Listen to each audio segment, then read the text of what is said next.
नजीन, नया फेज आज लॉन्च कर दिया गया है। हर घंटा अब इसराइल के ऊपर जो है वो भारी साबित हो रहा है और आज ईरान ने अपना one of the most powerful attack launch किया है। पिछले सारे हमले भी बड़े डिस्ट्रक्टिव थे, लेकिन इस वक्त जब हम आपसे बात कर रहे हैं, इस वक्त जो ईरान की जानिब से नया हमला लॉन्च किया गया है उसको one of the most destructive हमला जो है वो बताया जा रहा है, one of the most powerful हमला जो है वो बताया जा रहा है। और पहली बार ड्रोन्स और मिसाइल जो है वो एक साथ लॉन्च हुए हैं।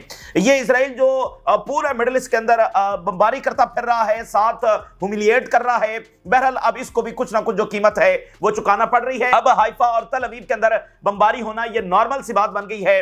अब हाइफा और तल अवीव के अंदर बिल्डिंग्स का गिरना और कई इमारतों का एक साथ जमींदोज होना ये इस वक्त नॉर्मल सी बात बन गई है। हालांकि सबसे सिक्योर तरीन दारुल हुकूमत जो है वो तल अवीव है और वो अपनी जो है वो इस ताकत का घमंड भी रखते हैं और दूसरों को ह्यूमिलिएट भी करते हैं कि उन्होंने सारे कैपिटल्स को हिट किया हुआ है, लेकिन तल अवीव को कोई हिट नहीं कर सकता है। तल अवीव तो जो वो है जो पूरा मिडिल ईस्ट रन कर रहा है और तल अवीव तो वो है जो पूरी दुनिया को रन कर रहा है। पूरी दुनिया की गवर्नमेंट्स तल अवीव की जेब के अंदर हैं। उस तल अवीव में इस वक्त धमाके हो रहे हैं और इसराइल और अमेरिका ये क्लेम करते हैं कि इस प्लेनेट की सबसे ताकतवर वेपनरी उनके पास है और ईरान को वो सब हस्ती से मिटा देना चाहते हैं, लेकिन वो अपना तमाम तर जोर लगाकर भी इस वक्त ईरान को फिलहाल नहीं रोक सके हैं, बल्कि मामला फिलहाल उनके उल्टा जा चुका है, जिसमें तल अवीव में एयर डिफेंस, एयर फोर्स, सारा कुछ जो है वो सारा मिलजुल कर भी इसराइल को नहीं बचा पा रहा है। और तल अवीव जो है इस वक्त धमाकों से गूंज रहा है और हाइफा गूंज रहा है। और इस वक्त उन्होंने नया फेज जो है वो लॉन्च किया है, जिसमें उन्होंने कहा कि वो बहुत बड़े स्केल के ऊपर एरियाज को हिट कर रहे हैं। और नेतन्याहू जो सुप्रीम लीडर को धमकियां लगा रहा था इस पावरफुल अटैक से पहले, देखें जिंदगी मौत तो फिर ऊपर वाले के हाथ में है, तो नेतन्याहू की धमकियों से, मतलब नेतन्याहू जिसके आलमी अदालत ने वारंट जारी किए, इसकी धमकियों से पीछे हट जाया जाए तो जिंदगी मौत तो ऊपर वाले के हाथ में। तो इस हमले से कबल यानी उसने धमकियां लगाई तो इधर से सुप्रीम लीडर ने ऑर्डर किया कि सबसे बड़ा अटैक अब इसराइल के ऊपर होगा। और चूंकि पीछे इन्होंने हॉस्पिटल्स के ऊपर बमबारी की है कल और इसके साथ टीवी स्टेशंस के ऊपर और सिविलियंस को हिट किया है, तो सुप्रीम लीडर ने ऑर्डर किया कि मोस्ट पावरफुल अटैक जब वो किया जाए। और इस हमले से पहले जो है वो सुप्रीम लीडर ने एक मैसेज भी जारी किया। उसके बाद चंद मिनट के बाद ये हमला जो है वो लॉन्च हुआ और उन्होंने कहा कि ऊपर वाले की मदद से हम इसराइल को शिकस्त देंगे। वो ईरान को मिटाने के लिए आए हैं और सुप्रीम लीडर ये कह रहे हैं कि हम ऊपर वाले की मदद से इसराइल को शिकस्त देंगे और हमारी आर्मी जो है वो इसराइल को तबाह कर देगी। इस पूरे प्लेनेट के ऊपर ये सिर्फ ईरान ही है जो इस तरह का बयान दे सकता है और फिर उस पर अमल दरामद करने के लिए अपनी सारी ताकत भी बरकरार ला सकता है। तो उस वक्त ईरान इसी अंदाज में, इसी ताकत के साथ इसराइल के ऊपर हमलावर हो गया है। और नाइन्थ वेव ये इस वक्त ईरान की जानिब से इसराइल पर लॉन्च की गई है हमलों की नवी लहर है, जिसके अंदर पहली बार ड्रोन्स और मिसाइल जब एक साथ इस्तेमाल किए गए हैं। इसके साथ ये बताया जा रहा है कि पावर प्लांट्स हिट हुए हैं। बड़ा मैसिव लेवल का जो डैमेज है वो पावर प्लांट्स के ऊपर हुआ है और इससे यह है कि वहां पर पावर आउटरेज हो चुकी है और ऑयल रिफाइनरीज हिट हुई हैं। हाइफा के अंदर for the very first time oil refinery hit हुई है बड़ी प्रेसिजन के साथ और बहुत ज्यादा डिस्ट्रक्शन वहां पर आई है। बिल्कुल खंडर बन रहा है तल अवीव भी और हाइफा भी। और हाइफा जहां ये ऑयल रिफाइनरी जो यहां पर हैं, यहां से ऑयल जो है वो यूरोप को भी जाता है। तो हाइफा की ऑयल रिफाइनरीज ने बंदिश का ऐलान कर दिया। वहां पर 1 बाय 1 जो है 2-4 बड़ी हैं तो उन्होंने शट डाउन करने का ऐलान कर दिया है, क्योंकि डिस्ट्रक्शन जब वहां पर बहुत ज्यादा हुई है और ईरान के तो हमले साथ साथ जारी हैं। ये बहुत बड़ा धचका है। ऑयल रिफाइनरीज हाइफा पर बंद होना जब शुरू हो गई हैं और ईरान ने एक और बात की है, उन्होंने कहा है कि हमने जो इजराइल का लॉन्ग रेंज डिफेंस सिस्टम है आज उसको तबाह किया है। ये बहुत बड़ी अचीवमेंट है क्योंकि ईरान के पास एयरफोर्स नहीं है और वो इजराइल के लॉन्ग रेंज जो डिफेंस सिस्टम है, वो शायद एरो सिस्टम की बात कर रहे होंगे, तो उसको डिस्ट्रॉय किया। वो कह रहे हैं कि हमने एक ड्रोन भेजा है और वो पेनिट्रेट करते हुए 7 लेयर्स को और वो जाकर टकराया और ये जॉर्डन से यरूशलेम और वहां से आगे जाकर ये पेनिट्रेट किया है। बहुत बड़ी ये कामयाबी है, यानी ईरान अपनी कैपेबिलिटी शो कर रहा है। इजराइल वहां पर गवर्नमेंट बिल्डिंग्स पर अटैक कर रहा है, हॉस्पिटल्स पर कर रहा है, ठीक है, और सिविलियंस को निशाना बना रहा है। ईरान बड़ी विजडम के साथ, बड़े कैलकुलेटेड अंदाज के अंदर और प्रिसीजन स्ट्राइक जो है वो कर रहा है और इजराइल की जो मिलिट्री कैपेबिलिटीज हैं उनको निशाना बना रहा है और इससे इंपैक्ट क्रिएट हो रहा है। वहां पर चूंकि सारे ऑब्जर्वर्स बैठे हुए हैं, इंटरनेशनल मीडिया भी है और सारे देख रहे हैं कि भाई ईरान क्या कर सकता है। देखा ना, इराक के ऊपर हमला हो गया, अफगानिस्तान के ऊपर हो गया, तो वो तो कुछ नहीं कर सके भाई, उनके पास तो कोई मिसाइल नहीं थे कि वो जवाब में फायर करते। तो ईरान के पास भी अगर मिसाइल ना हो तो ईरान मुझे बताइए क्या कर लेगा, क्योंकि जमीनी फौज तो वहां पर है नहीं, तो वो तो आएंगे, उनके जहाज आएंगे, बम गिराकर जब चले जाएंगे। तो मिसाइल कितना इंपैक्ट क्रिएट कर सकते हैं, यही डिसाइसिव चीज है। तो मिसाइल इंपैक्ट क्रिएट कर रहे हैं। डजन्स ऑफ बिल्डिंग्स तल अवीव के अंदर डिस्ट्रॉय हुई हैं, ये बात सामने आ रही है। और चैनल 14 जिसको ईरान ने कहा कि हम टिट फॉर टैट में निशाना बनाएंगे, वो अपने ऑफिसेज खाली करके भाग गए हैं। चैनल 14 इनका सबसे बड़ा प्रो और एक्सट्रीमिस्ट चैनल है, वो अपने ऑफिसेज खाली करके भाग गए हैं। इस वक्त चैनल 14 के ऑफिसेज जो है वो तल अवीव के अंदर खाली हो गए। यानी आप देखिए, ईरानियन सरकारी मीडिया के ऊपर अटैक हुआ, 2 बार अटैक हुआ, वहां पर शहादतें हुई हैं, और उन्होंने चंद मिनट्स के बाद, हमला होने के बाद, शहादतें होने के बाद चंद मिनट्स के बाद नशरियात दोबारा से शुरू कर दी हैं। ठीक है ना। तो यहां पर अभी ईरान ने सिर्फ थ्रेड जारी किया है और वो चैनल 14 वो ऑफिस खाली करके भाग गए। आप जरा अंदाजा कर लें। और उसके ऊपर भी रोना डाल रहे हैं कि देखो जी, ईरान हमें ये थ्रेट कर रहा है, आप देखो जर्नलिस्ट को ईरान जो है वो निशाना बना रहा है। वो फौरन से फिर विक्टिम कार्ड भी साथ आ जाता है। अच्छा, इसके साथ जो है वो साइबर अटैक्स भी हो रहे हैं, साइबर अटैक्स भी साथ साथ जारी हैं। हुआ क्या है कि आज इजरायली सेटलर्स के साथ क्या हुआ, कल इनके साथ ये हुआ कि फेक सायरन्स बजे, ठीक है, यानी इनको शेल्टर्स की तरफ भागना पड़ा, और बाद में पता चला तो वो तो फेक थे और साइबर अटैक था, हमला तो हुआ नहीं, बाद में पता चला कि ये तो साइबर अटैक। आज क्या हुआ है, आगे हुआ है कि ये शेल्टर्स के अंदर थे, तो इनको मैसेजेस आए कि हमला खत्म हो गया है और आप शेल्टर से बाहर आ सकते हैं। ये बाहर गए तो अचानक धमाके हो रहे हैं, सायरन्स बज रहे हैं, फिर पीछे भागे, और बाद में पता चला कि ये तो साइबर अटैक था। इजरायली जो सेटलर्स हैं उनके फोन्स के ऊपर साइबर अटैक हुआ है आज मुख्तलिफ अंदाज के अंदर। आज उनको कहा कि बाहर निकलो, पहले कल सायरन बजे और भागना पड़ा शेल्टर में, आज उनको कहा गया कि बाहर निकलो, तो हमला हो रहा था, बाद में उनको पता चला कि ये तो साइबर अटैक है। तो ईरानियन नेशन के ऊपर हमला हुआ है, सिर्फ नेशन के ऊपर नहीं हुआ है बल्कि इस पूरे रीजन के ऊपर हमला हुआ है, ठीक है ना। यानी पूरा रीजन की जो फ्यूचर है वो इस वॉर के साथ जुड़ा हुआ है। तो ये जंग बहुत आगे जाकर लड़ी जाएगी। देखिए, यहां के जो सारे लोग हैं वो तो यहां के रहने वाले हैं। मुझे बताइए, ईरानियंस कैसे कबूल कर लेंगे सरेंडर को, कैसे कबूल कर लेंगे? तो ये तो यहां के रहने वाले हैं, ईरानियन ईरान के रहने वाले हैं, टर्किश कौम टर्की की रहने वाली है, ठीक है, लड़ने वाले लड़ेंगे, लेबनीज लेबनान के रहने वाले हैं, यमनीज यमन के रहने वाले हैं। तो ये कौन है, ये कहां से आए हैं? तो ये मशरिक के अंदर ये इस वक्त एक सेंटिमेंट है कि ये वहां से चलते हैं और हमें जीने का कोई हक नहीं है, हमें सांस लेना भी इन्होंने दुश्वार किया हुआ है। इससे भी मुझे खतरा है, उससे भी खतरा है, जिसको चाहे बमबारी कर दो, जेनोसाइड कर दो, कोई पूछने वाला नहीं है। तो ठीक है ना, अब इनकी तबीयत इस वक्त साफ हो रही है। तो इजरायली हमले का एक और नुकसान जो दुनिया में इस वक्त ये चीज चल रही है कि दुनिया के ममालिक अब न्यूक्लियर बनाने की तरफ बढ़ेंगे, न्यूक्लियर रेस बढ़ सकती है, क्योंकि इस हमले ने यह साबित किया है कि इस दुनिया में आपके लिए कोई गारंटी मैटर नहीं करती है। आपको यूनाइटेड नेशन कह दे, आपको 20 मुल्क मिलकर कह दें कि आपके ऊपर हमला नहीं होगा, मैटर नहीं करता है। आपकी अपनी प्रोटेक्शन मैटर करती है, और आज के दौर में सबसे बड़ी प्रोटेक्शन जो है वो न्यूक्लियर है। कन्वेंशनल जो कैपेबिलिटीज हैं, आप कैसे लड़ेंगे जब उनके पास न्यूक्लियर है? तो ये दुनिया को इन्होंने धकेला है एक न्यूक्लियर रेस की तरफ। दूसरी तरफ ये बड़ी डेवलपमेंट है, 22 इस्लामिक कंट्रीज की ज्वाइंट स्टेटमेंट जारी हुई है, जिसमें सऊदी अरेबिया भी शामिल है। इसमें इसराइल को कंडेम किया गया है, इसराइल को अग्रेसर यहां पर बताया गया कि इसराइल ने ये जंग छेड़ी है। सऊदी अरेबिया ने भी ये बात एंडोर्स की है, और सब ने ये कहा है कि वो ईरान के साथ खड़े हैं। इसी दरमियान नाज़रीन, उर्दगान ने ऑर्डर किया है मिसाइल प्रोडक्शन तेज कर दी जाए, ठीक है। उर्दगान ने ऑर्डर किया है कि मिसाइल प्रोडक्शन जो है उसको तेज कर दिया जाए, और ईरान की आर्मी ये कह रही है कि हम जो नाइट्स हैं उनको डेज में बदल कर रख देंगे। इसराइलियों के लिए नाइट्स को डेज में बदल के रख देंगे, यानी इतने धमाके करेंगे, उन धमाकों की रोशनी इतनी होगी कि इनको लगेगा कि दिन है, लेकिन वो दिन नहीं होगा, वो रात होगी। ऐसी तबाही मचाएंगे। नाज़रीन, हम मुसलसल ये देख रहे हैं कि स्ट्रेट ऑफ हुर्मज़ के अंदर, पर्शियन गल्फ के अंदर जंग फैल रही है, और ये जंग बहुत तबाहकुन होगी जो पर्शियन गल्फ के अंदर फैलेगी। नाज़रीन, पहला हमला स्ट्रेट ऑफ हुर्मज़ के अंदर हुआ है। इस वक्त की बड़ी डेवलपमेंट आपके साथ शेयर कर रहे हैं। स्ट्रेट ऑफ हुर्मज़ के अंदर पहला अटैक हुआ है। बंदर अब्बास जो कि स्ट्रेट ऑफ हुर्मज़ के अंदर ही लाया करती है, बड़ी इंपॉर्टेंट उनकी बंदरगाह है, उसके ऊपर इसराइल ने ड्रोन फायर किए जिनको ईरानियंस ने मार गिराया है, लेकिन सायरन्स वहां पर बजे हैं। एक यानी स्ट्रेट ऑफ हुर्मज़ के अंदर पहली झड़प हुई है उधर से इसराइली। तो स्ट्रेट ऑफ हुर्मज़ से यूएई कितना दूर है? नैरोवेस्ट जो पाथ है वो 35 किलोमीटर है, ठीक है, तो ये स्ट्रेट ऑफ हुर्मस के अंदर जंग होगी, उधर जॉर्डन ड्रैग हो रहा है, उधर इजिप्ट ने अपनी तैयारी शुरू कर दी है, उधर ये इराक के साथ एक कशीदगी चल रही है, इराक इसराइल को कह रहा है कि वो यहां से ना गुजरे और इसराइल और अमेरिका बहरहाल गुजर रहे हैं, तो रीजन इसके अंदर ड्रैग। और जिस दिन लेबनान से हमला हो गया, हिजबुल्लाह ने कर दिया और उसके पूरे इस वक्त और उसकी पूरी तैयारी है और इसराइल ने फौजें वहां पर लगाना शुरू कर दी हैं कल से, तो बस इंतजार है कि हिजबुल्लाह कब आएगी। अच्छा, इसी दरमियान जो है वो एक बड़ा इवेंट हुआ है। बड़ा इवेंट ये हुआ है कि रशिया ने अमेरिका के साथ अपने मुज़ाकरात कैंसिल कर दिए। थर्ड राउंड होने जा रहा था, जो ट्रंप के आने के बाद अमेरिकन और रशियंस के मुज़ाकरात शुरू हुए थे, जिसका ईरान से कोई ताल्लुक नहीं था, मिडिल ईस्ट के वाक़यात से कोई ताल्लुक नहीं था।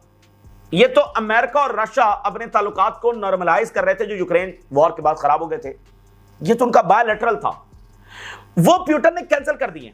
ये मुलाकात होने जा रही थी आजकल के अंदर और प्यूटन ने कैंसिल कर दिया। उनका फिलहाल इसको साइड पे रखें। यानी वो प्यूटन ने ट्रंप को कहा, कॉल हुई कि सिग्नल भेजा कि हम ईरान के साथ खड़े हैं और हमारे साथ गलत बयानी हुई है, ठीक है, और मैं इसको कंडेम करता हूं और हम ईरान के साथ खड़े हैं और बेहतर यही है कि जंग को रोक दिया जाए। जिसको नहीं रोका गया तो फिर अगली चीज यही होनी थी कि ये जंग लड़ी जाएगी। ये प्यूटन की जानिब से मैसेज कन्वे किया गया, तो आज उन्होंने ये कैंसिल कर दिया है। ये बड़ी डेवलपमेंट है भाई। ये बायलैटरल था और ये यूक्रेनियन से मुज़ाकरात नहीं थे, ये रशिया और अमेरिका के थे, जिसको प्यूटन ने इस वक्त कैंसिल कर दिया है। और साथ रशिया ने स्टेटमेंट जारी करते हुए कंडेम किया इजरायली हमले को। इस वक्त रशिया ने, ये दोनों स्टेटमेंट्स एक साथ आई, कैंसिल उधर, साथ इसराइल को जब वो कंडेम किया है। और असल में जो ट्रंप है वो एक ऐसी शख्सियत इस वक्त बन चुका है जिससे कोई बात नहीं करना चाह रहा है। यानी वो एक ऐसी शख्सियत बन चुका है जिसकी बात को माने नहीं रखती है। अब उसने अपने आप को इतना एक्सपोज किया है, उसकी क्रेडिबिलिटी इतनी तबाह हुई है कि कोई यकीन से नहीं कह सकता कि अब जो ये बात कर रहा है, क्या ये 4 घंटे के बाद भी यही कह रहा होगा या कल सुबह उठकर भी ये यही कह रहा होगा। तो दुनिया का कोई अब वो क्रेडिबिलिटी नहीं है, यानी ट्रंप की कोई क्रेडिबिलिटी। जाहिर बात है अमेरिकी सदर है, दुनिया ने उससे बात भी करनी है, एंगेज भी करना है, लेकिन अब ये मुल्कों में कंसेंसस है कि भाई इसकी क्या बात है, इसके ऊपर क्या रिलाय करना है। तो जैसे बाइडेन हो गया था ना, बहुत कंट्रोवर्शियल और इररेलेवेंट और उससे को बात करने के लिए तैयार नहीं था, तो ट्रंप ने भी चंद महीनों के अंदर अपने आप को वो बाइडेन की पोजीशन के ऊपर जब ले गया है। और देखिए, ट्रंप के आने से पहले तो ये दुनिया आलमी जंग की तरफ जा रही थी, दरमियान में आ गया ट्रंप ने कहा जी जंगे रोकेंगे और रशिया के साथ मुज़ाकरात शुरू हो गए और कहा कि रशिया तो बड़ा जबरदस्त मुल्क है और हमारा दोस्त है और ईरान के साथ मैं कोई जंग नहीं चाहता, Iran is a great country, और ईरान के साथ जब हम मुज़ाकरात करेंगे और न्यूक्लियर डील करेंगे, जिससे ट्रंप खुद निकल गया था, ठीक है। तो यानी उसने ये खुद ये बातें की। भाई ईरान को क्या अमेरिका से उम्मीद थी और रशिया को क्या अमेरिका से उम्मीद थी। ये तो दुनिया एक कन्फ्रंटेशन की तरफ जा रही थी, दरमियान में आ गया ट्रंप। यूनाइटेड नेशन फेल हो चुका था, आलमी अदालत फेल हो चुकी थी, मतलब कोई ऐसा इदारा बचा ही नहीं या कोई ऐसा सालसी वाला माहौल बचा ही नहीं कि भाई मामलात को हल करवाया। तो दरमियान में आ गया ट्रंप, तो सबने कहा चलो ट्रंप की बात मान लेते हैं। तो वो 2-4 महीने से इस बात का इंतजार किया गया और उल्टा ट्रंप ने ईरान की जंग शुरू करवा दी, ठीक है ना। उल्टा उसने खतरनाक काम ये किया कि ईरान की जंग शुरू करवा दी। तो उसने तो माहौल को और भी बदतर कर दिया, वो दुनिया जो ऑलरेडी आलमी जंग की तरफ जब जा रही थी। तो ये इस वक्त सूरत हाल है। कोई इसके ऊपर जब इस वक्त बिलीव नहीं कर रहा है और अंदर से प्रेशर बढ़ रहा है। बर्नी सैंडर ने, सीनियर वहां के सेनेटर हैं, उन्होंने अनाउंस किया है, उन्होंने ये अनाउंस कर दिया है कि ये जंग ईरान ने शुरू नहीं की, बल्कि ये जंग नेतन्याहू ने शुरू की है और वो अमेरिका को ड्रैग करना चाहता है और अमेरिका को इसमें ड्रैग नहीं होना चाहिए। और जो ट्वीट उन्होंने किया उसके पर 2.4 मिलियन व्यूज आए उनके ट्वीट के ऊपर। यानी ये नैरेटिव, ये बात वहां पर अब इतनी पॉपुलर हो रही है, इजराइल की जो असलियत वहां पर इस तरह से सामने आ रही है।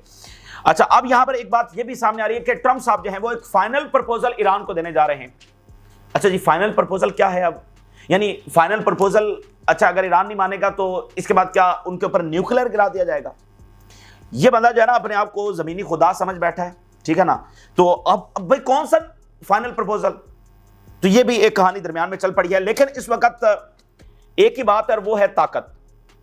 अब देखें, इनकी बातें सुने, इनका नैरेटिव देखें, इनके इल्जामात देखें, सिविलियंस पर हिट करते हैं और इल्जाम और साथ विक्टिम बन जाते हैं, यानी सिविलियंस पर हिट करते हैं और साथ विक्टिम बन जाते हैं। और आप जरा अंदाजा करें कि वेस्टर्न मीडिया और इजरायली लॉबी और इनके सारे करिंदे वो कह रहे हैं कि ये ईरान ने जंग शुरू की, हम तो जवाब दे रहे हैं, आप मुझे बताइए। और इसलिए इसको कोई मानने के लिए तैयार नहीं है। अच्छा, तो ईरान के मिसाइल हर तरफ गिर रहे हैं और यही तरीका है इनसे निपटने का ये सिर्फ ताकत की जुबान जब वो समझते हैं, तो ताकत की जुबान से इस वक्त इनके साथ बात की जा रही है। सुप्रीम लीडर ने जो पहले अनाउंसमेंट की है, मैं आपके सामने वो 2 स्टेटमेंट्स रखता हूं, फिर ईरानियन मिसाइल जो जगह जगह पर गिर रहे हैं, पावर स्टेशन हाइफा, तल अवीव, वो आपके सामने रखते हैं। Khamenei says Iranian military will deliver decisive blow to Israel. ये सिर्फ ईरान बात ये कर सकता है, यानी खुली जंग। वो कह रहे हैं आप इसराइल को हम खत्म करेंगे। मुझे बता दे कोई इस तरह की बात कर सकता है? तो खुली जंग का आगाज हो गया है। सुप्रीम लीडर ने अनाउंस किया कि इसराइल को खत्म करेंगे हम। Victory from God and near a conquest, God willing, will overcome the Zionist entity. Iran will overcome the, हम गलबा हासिल करेंगे इसराइल के ऊपर। तो ये उन्होंने स्टेटमेंट जारी की। चंद मिनटों के बाद जो है वो हाइफा और तल अवीव धमाकों से गूंज उठे। Iranian media, new attack on Israel targets तल अवीव एंड हाइफा। हाइफा की जो ऑयल रिफाइनरी है उन्होंने अनाउंस कर दिया है कि वो शट डाउन करने जा रहे हैं क्योंकि डैमेज बहुत ज्यादा हुआ है। Joint drone and missile operation launch against Tel Aviv and Haifa.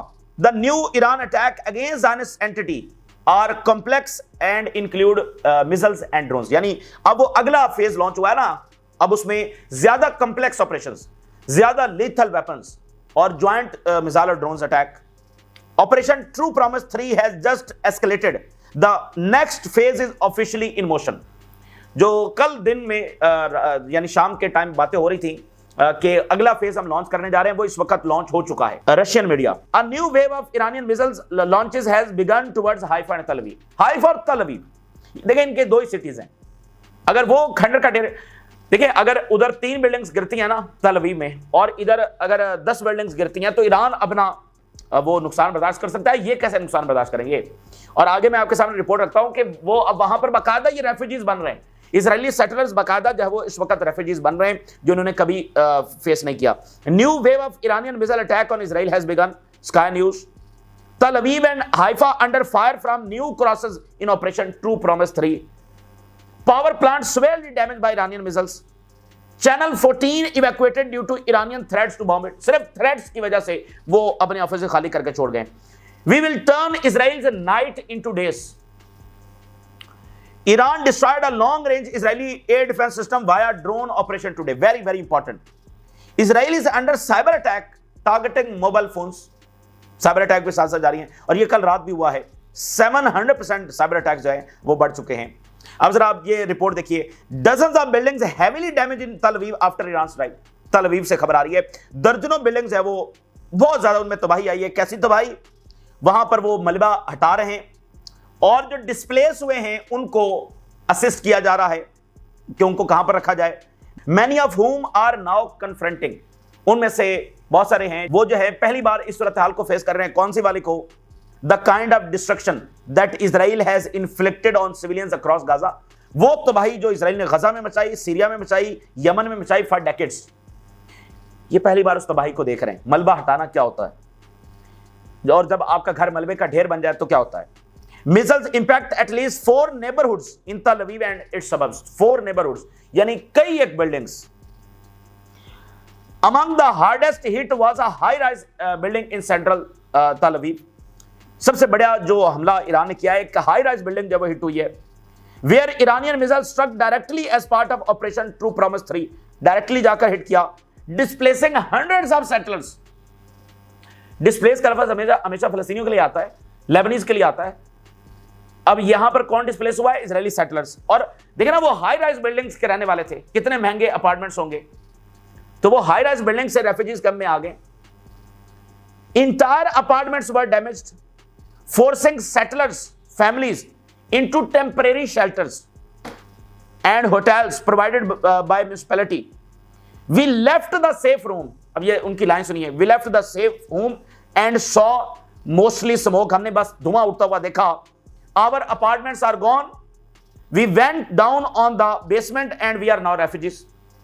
इस वक्त जब हम रेफ्यूजीज बन चुके हैं, ये इस वक्त तल अवीव के अंदर ये बिल्डिंग्स हिट हुई हैं, हाइफा, नॉर्थ, साउथ, ये सारा, और ये मिसाइल वेव जारी हैं। यानी इस वक्त ये मिसाइल गिर रहे हैं, रिपोर्ट आ रही है कि मजीद अटैक होने जा रहे हैं और वक्फे के साथ ये अटैक्स हो रहे हैं इजराइल के ऊपर। तो ये जनाब इस वक्त सूरत हाल है और मशरिक भी अपनी पोजीशन ले रहा है और उन्होंने सिग्नल्स भेजे और अभी बातचीत हो रही होगी, लेकिन ये जंग रुकती हुई नजर नहीं आ रही। बल्कि ये किसी भी वक्त आउट ऑफ कंट्रोल भी हो सकती है। अब वो जो है स्ट्रेट ऑफ हॉर्मस पर तो मामला छिड़ना शुरू हो गया ना, अमेरिका किसी भी वक्त ज्वाइन कर सकता है, और अमेरिका जो ही ज्वाइन करेगा ईरान जो है वो फौरी उनकी बेसिस के ऊपर अटैक करेगा, और फिर क्या होगा, बेसिस उनकी कहाँ पर हैं, ठीक है ना। तो और फिर न्यूक्लियर थ्रेट बहुत बढ़ता चला जा रहा है। इजराइल के हवाले से तो मुसलसल खतरा मौजूद है कि वो न्यूक्लियर इस्तेमाल कर सकता है, एट एनी टाइम इस्तेमाल कर सकता है, ठीक है ना। तो बहुत ही डेंजरस टाइम है, बहुत ही डेंजरस टाइम है। और साथ जो हमसाया मुल्क है पाकिस्तान, अफगानिस्तान, टर्की, गल्फ, ये सारे ये भी इस वक्त देख रहे हैं कि अगर ईरान के अंदर ये जंग फैलती है तो सारी बात है हमसायों तक भी तो मामला पहुंचेगा। और जो इजरायली अज़ाइम हैं वो तो ईरान को डिस्टेबलाइज करना चाहते हैं, तो डिस्टेबलाइज ईरान ना टर्की को सूट करता है, ना पाकिस्तान को करता है, ना दूसरे मालिक को करता है। तो ये बड़ा एक ऐसी जंग मुसल्लत की गई है जो किसी के फायदे में नहीं थी, लेकिन बहरहाल कुछ शैतानी ताकतें हैं, उनके साथ ताकत ही से निपटा जा सकता है। Very unfortunate. तो ये इस वक्त की ताज़ा सूरत हाल है जो आपके साथ शेयर किया, अपने राय लगा करें। इजाज़त, अल्लाह हाफ़िज़।